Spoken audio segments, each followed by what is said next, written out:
Mount Everest से उतरते समय बंगाल के पर्वतारोही की मौत, शव नीचे लाने की कोशिश जारी। पश्चिम बंगाल के 45 वर्षीय पर्वतारोही सुब्रत घोष का माउंट एवरेस्ट पर चढ़ाई पूरी करने के बाद निधन हो गया। उन्हें ऊंचाई से जुड़ी बीमारी और थकान के लक्षण दिखाई दिए, जिसके बाद उन्होंने नीचे उतरने से मना कर दिया। उनके शेरपा ने उन्हें बचाने की कोशिश की, लेकिन असफल रहे। पश्चिम बंगाल के 45 वर्षीय पर्वतारोही सुब्रत घोष की माउंट एवरेस्ट पर मौत हो गई। सुब्रत ने एवरेस्ट की चढ़ाई पूरी कर तिरंगा फहराया था। इस दौरान उन्हें बहुत थकान और ऊंचाई की बीमारी के लक्षण दिखने लगे, जिसके बाद उन्होंने नीचे उतरने से इनकार कर दिया। उन्हें वापस नीचे लाने के लिए उनके शेरपा गाइड ने बहुत कोशिश भी की, लेकिन वे माने नहीं। इसी दौरान उनकी मौत हो गई।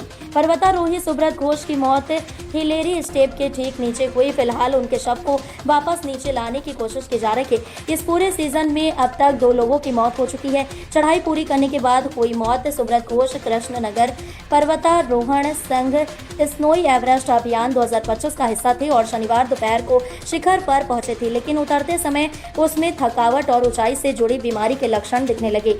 अभियान का आयोजन करने वाली कंपनी स्नोई होराइजन ट्रैक के प्रबंध निदेशक बोधराज भंडारी ने कहा कि आखिरकार उसने नीचे की ओर जाने से इनकार कर दिया। उनके शेरपा गाइड चंपल तमांग ने उन्हें नीचे उतारने की कोशिश भी की, लेकिन वे नहीं माने।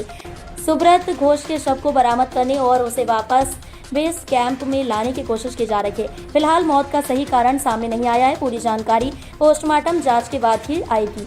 डेड जोन के मौजूद हैं हिलेरी स्टेप जो डेड जोन के भीतर मौजूद है। 8000 मीटर से ऊपर का क्षेत्र जहां का लेवल बहुत कम है। ये स्टेप पर्वतारोहियों के लिए हमेशा ही बेहद खतरनाक साबित होता है। इस हफ्ते की शुरुआत में एक और पर्वतारोही फिलिप सेंटियागो की मौत हो गई थी। घोष और सेंटियागो दोनों ही स्नोई होराइजन